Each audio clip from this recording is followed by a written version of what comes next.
yetkazganiga shukronalar hamd sanolar salovat turiblik tamandan joni sog' bo'lsin, martabangiz baland bo'lsin, ilmingizni ham ziyoda qilsin. Allohga shukr, men oyoqlarim og'rir edi.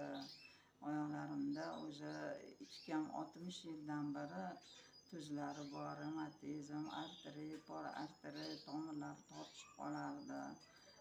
Og'rir edi, belimdan pasti hammasi muzday edi, artsam ham xo'rroq bo'lardi. Hozir ham yaxshi, oyoqlarim tomir tortishmayapti. Kelganimga 57 kun bo'ldi, ancha yaxshi. Xotiram ham ozgina joyiga kelyapti.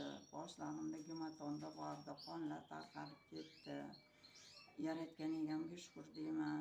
O'tfagimda toshlar bor. Qo'rg'alarimdagi oshqozon tomonlari og'rir edi. Yuragimga ham mazasi yo'q edi. Alhamdulillah, Xudoga shukr, yaxshi bo'ldi.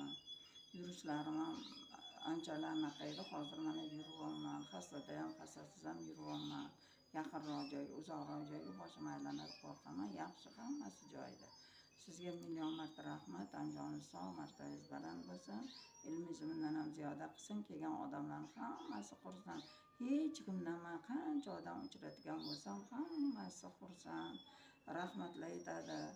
Masjidga kelib shunchalik tuzaldik, orom oldik, shifo bo'ldi deb xursand bo'lib ketishini eshitaman har doim kelganda. Joningiz sog', martabangiz baland bo'lsin. Alloh bandam bo'lsin. Ilmingizni ziyoda, martabangizni ziyoda qilsin. Allohning muhofazasida bo'ling. Alloh rozi bo'lsin. Amin.